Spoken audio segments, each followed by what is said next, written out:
There's a moment that happens when you first read Nietzsche. Maybe it happened to you already. You feel confused, challenged, maybe even offended.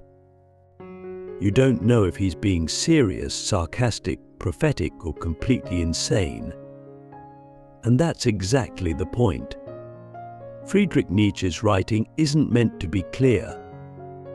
It's not meant to comfort. It's not even meant to be entirely understood.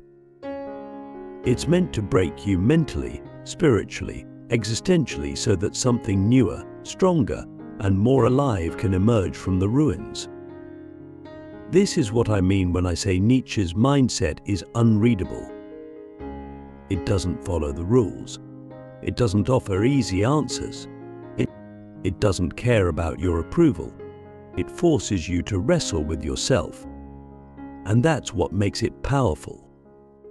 Because in a world obsessed with clarity, with certainty, with clean narratives and quick fixes, Nietzsche drags you into the unknown and says, this is where you find your real strength, not in the light, but in the darkness you've been avoiding. He called his philosophy a hammer, and that metaphor is everything. Not because he wanted to destroy for the sake of it, but because all the ideas we cling to about meaning, morality, identity, and even truth itself are fragile constructions.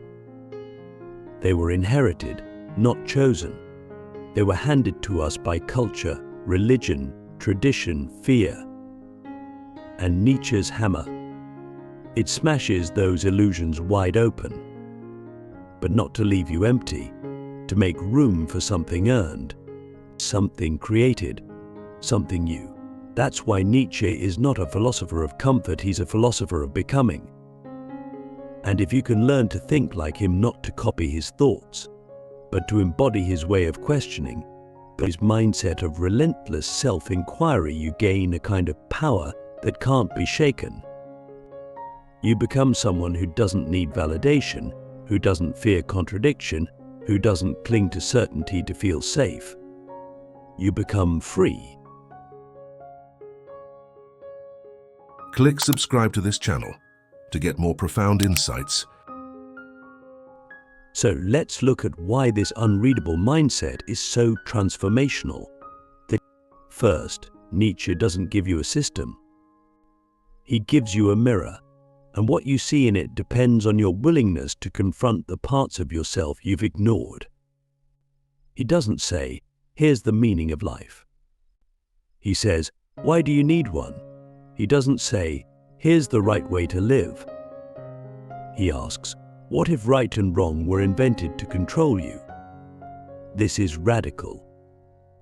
It's threatening, and it's exactly what we need. Because most people aren't thinking, they're repeating. They're living inside inherited stories. Nietzsche forces you to ask, what do I actually believe? What do I actually value? What am I pretending to know so I don't have to face the void? These are not comfortable questions, but they are liberating.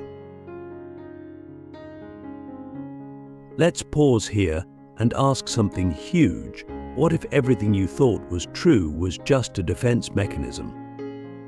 What if meaning isn't something you find, but something you create? And what if the only way to become powerful is to walk through the fire of unknowing without flinching? That's the Nietzschean path. Not to live in rebellion for the sake of rebellion, but to become worthy of your own existence. He called this the path of the Übermensch, the overman, the one who transcends the herd, who creates values rather than inherits them. And no, this isn't about ego or domination. It's about responsibility. The responsibility to stop outsourcing your life to dogma, to culture, to comfort. The responsibility to shape yourself like a sculptor, knowing that you are the clay. This is why Nietzsche's philosophy is unreadable, because it's not a set of doctrines. It's a call to action, a psychological revolution. He doesn't want you to agree. He wants you to wake up and to go deeper, to question the deepest layers of your identity. And that's terrifying, but also thrilling. Because once you realize you're not bound by inherited rules, you begin to experience a new kind of freedom. A freedom that's not chaotic, but authentic. A freedom that says, I may not have all the answers, but I'm not afraid to live without them. Nietzsche challenges you to look at your suffering not as a curse, but as a crucible. That which does not kill me makes me stronger, he wrote, not as a motivational quote, but as a spiritual law. He's saying, the pain you're avoiding is the exact place your power is buried. And the unreadable mindset is powerful because it forces you to stop running from it. It turns you inward. It makes you ask, what if my suffering is not a problem to be solved, but a process to be understood?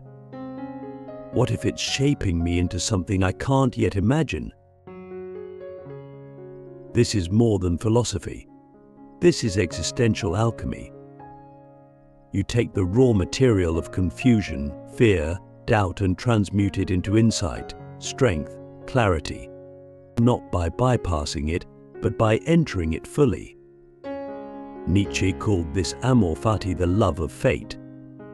Not just accepting life's chaos, but embracing it, saying yes to it all, the joy, the pain, and the loss, the uncertainty. Because when you stop resisting life, life stops resisting you. And you start to move with it. You start to create from it. And what you create is not just art or work, but yourself. So let's bring this home. Why does Nietzsche's unreadable mindset make you powerful? Because it breaks the illusion that you need certainty to act.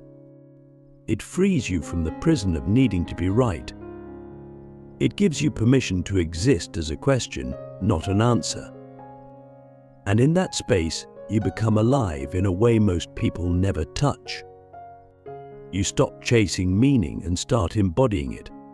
You stop performing and start becoming. You stop fearing the unknown and start wielding it.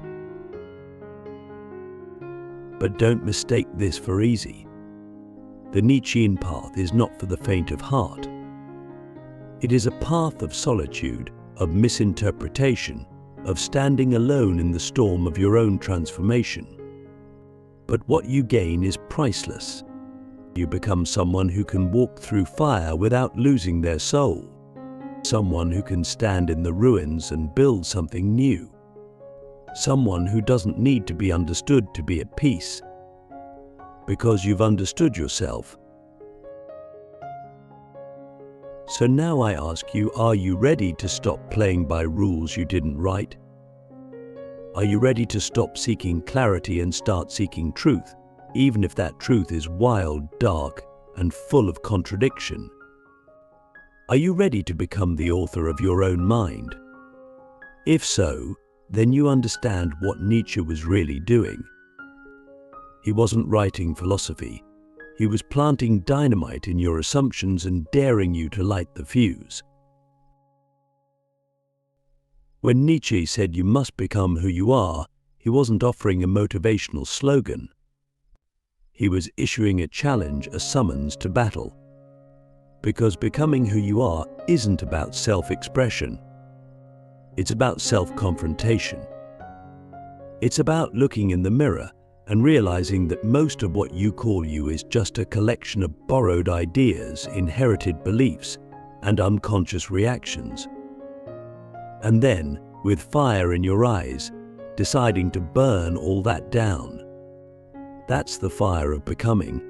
It's not glamorous. It doesn't come with applause. It's raw.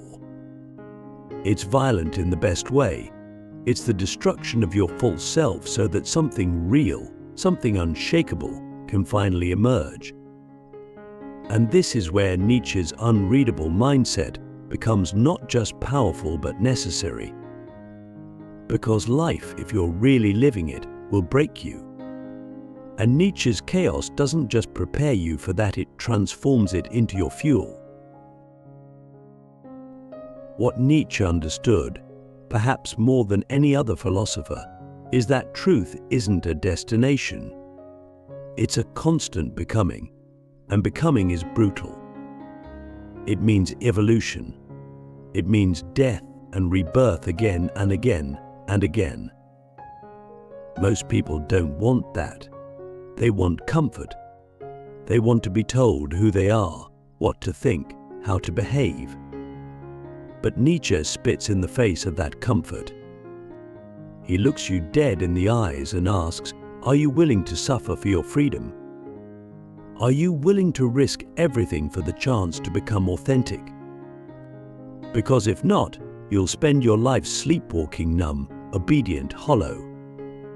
But if yes, if you say yes to the fire, to the chaos, to the confrontation, then you begin to wield something that most people never touch: existential power. Let's talk about that power. It's not about control. It's not about dominance. It's not about becoming fearless. It's about becoming intimate with fear, so intimate that it no longer controls you. Nietzsche's mindset teaches you to stop asking, how do I avoid pain? And start asking, how can I use it? Because pain isn't the enemy. Pain is information. Pain is the doorway. And this is where most self-help ideas collapse. They tell you to change your mindset, but Nietzsche demands that you destroy your false self. They tell you to manifest success, but Nietzsche asks, why do you crave it? What part of you feels unworthy without it? They tell you to stay positive, but Nietzsche says, no. That go deeper, go darker, go all the way in. The fire of becoming means you stop negotiating with your potential. You stop waiting for permission. You stop asking life to be gentle with you. Nietzsche's vision of the Übermensch, the one who transcends, who creates, who becomes, wasn't about being better than others. It was about transcending your own limits. It was about becoming the kind of person who doesn't need to compare themselves at all. This is where your real power begins, the moment you realize that you don't need to be understood, you don't need to be liked, and you don't need to be normal. You just need to be aligned with your own truth, your own values, your own vision of what life could be if you stopped holding back. But let's be honest, living like this is terrifying. Because it means stepping into the unknown without a map. It means trusting your own instincts, your own experience, your own voice when the whole world is telling you to follow the crowd. Nietzsche's chaos isn't random, it's creative. It's the necessary disorder that precedes transformation. But first, it demands something from you. It demands that you let go of who you think you are. And that's the hardest part, because the ego fights for its survival. It wants to keep you small. It wants you to play roles, stay safe, seek approval. But Nietzsche's fire burns all that down. And in the ashes, you begin to build yourself consciously, deliberately, powerfully. So what does this look like in real life? It means doing the thing you're afraid to do, not recklessly, but because you know it's aligned with your deeper truth. It means saying no when everyone expects you to say yes. It means creating something that feels dangerous because it's real. It means turning your pain into poetry, your trauma into wisdom, your doubt into fuel. It means living every single day as if your life is your art, and it is. Nietzsche didn't want you to follow him. He wanted you to surpass him, to think more fiercely, to feel more deeply, to create more wildly.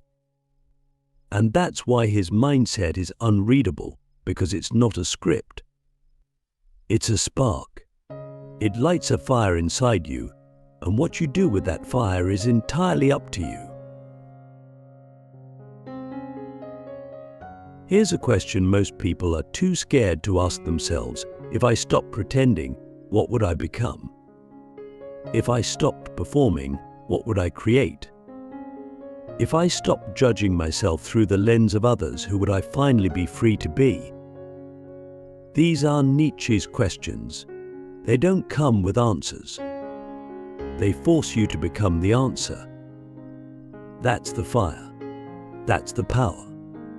That's the transformation. And it's not a one-time thing. It's a way of living, and a way of burning through the illusions again and again until what remains is something unbreakable. And this is where Nietzsche gives us his most haunting and beautiful idea, eternal recurrence. The thought experiment that asks, if you had to live your exact life over and over again, forever, would you curse it or celebrate it? Would you change how you live if you knew you'd have to live it again and again and again? This isn't a metaphysical claim. It's a psychological weapon. It pierces your excuses. It demands that you live now as if your choices echo forever. And if that doesn't light a fire under you, what will? So let me ask you, are you living a life you would choose again? Are you creating from your core or from your conditioning? Are you becoming who you are, or are you just surviving? Because the fire of becoming is always here, always burning, always waiting. And Nietzsche's chaos isn't here to destroy you, it's here to liberate you. If you're brave enough to step into it. There comes a point in every life where certainty begins to crumble, where the beliefs you stood on become sand, where everything you thought was you starts to feel like layers of costume. Nietzsche didn't run from that collapse, he danced with it. And this is the final, most misunderstood part of his unreadable mindset, the madness, the chaos, the abyss. Most people see Nietzsche's breakdown, his rejection of tradition, his poetic disintegration, and they assume he lost his grip on reality. But what if he found something deeper than reality? What if the madness wasn't a breakdown but a breakthrough? What if the abyss, the dark, infinite unknown that most of us avoid wasn't something to fear, but something to enter, to embrace, to become fluent in?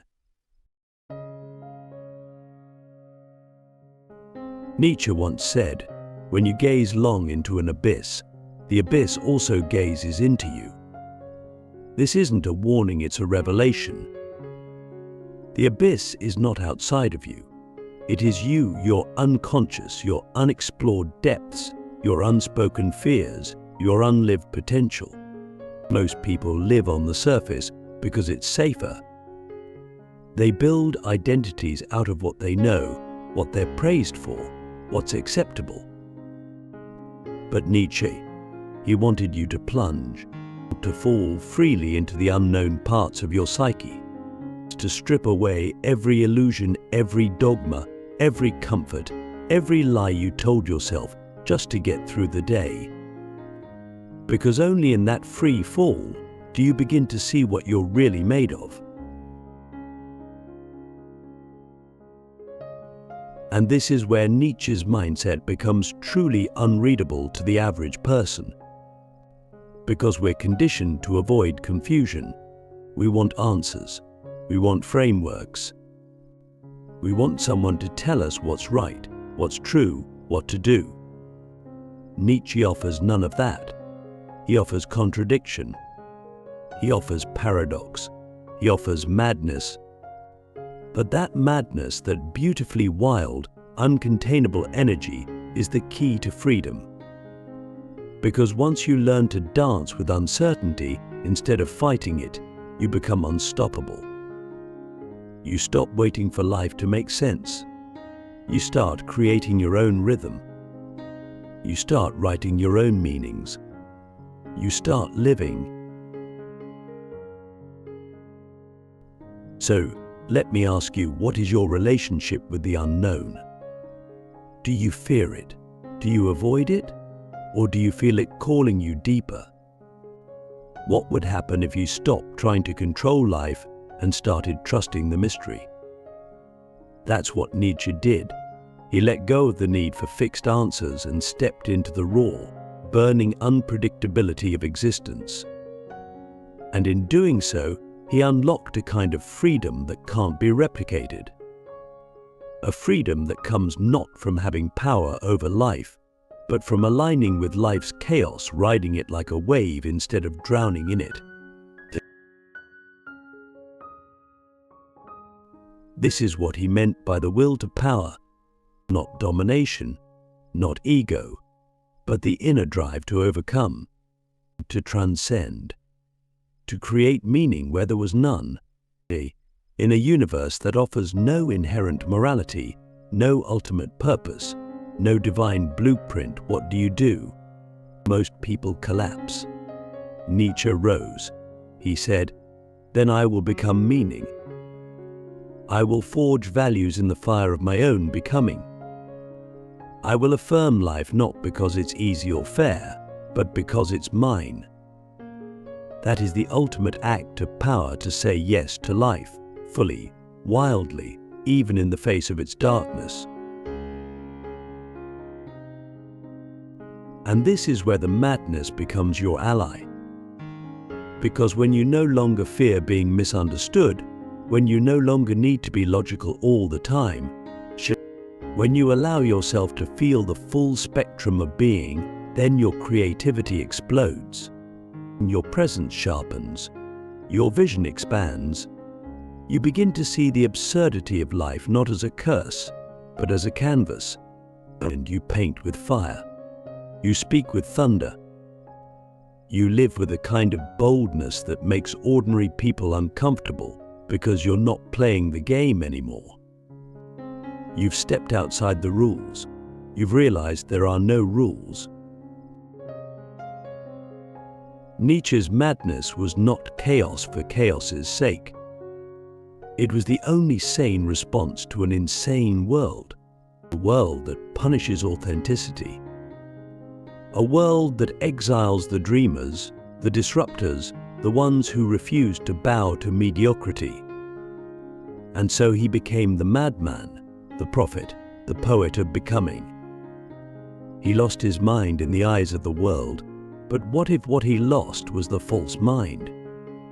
The conditioned mind? The obedient mind? And what he found was truth so raw it couldn't be spoken in plain language. That's why his work is so hard to read. Because it's not meant to inform, it's meant to initiate. It's a rite of passage. It breaks you open. It demands your full participation. You can't just read Nietzsche, you have to wrestle with him. You have to argue, cry, get offended, get inspired. And if you stay with him long enough, if you let his chaos burn away your certainty, you'll find something profound, your real self. Not the self that follows the rules. Not the self that fits in. The self that creates, that chooses, that becomes. And that self, that's where your power lives.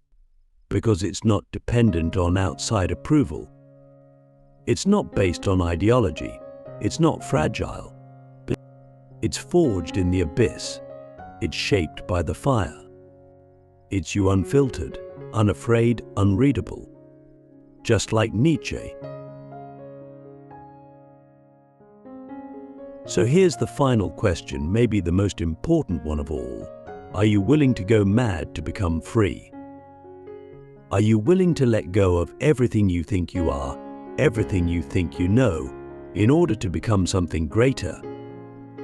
Are you willing to dance with the abyss, not to conquer it, but to let it teach you how to fly? Because if you are, then you've already begun the journey Nietzsche was pointing toward. You've already stepped beyond the edge of certainty into the wild, beautiful unknown. And that's where life really begins. Nietzsche's unreadable mindset makes you powerful not because it gives you answers, but because it makes you strong enough to live without them. It makes you dangerous not to others, but to illusion. It makes you free not in theory, but in being. And in a world of conformity, that freedom is the rarest, most revolutionary thing you can embody.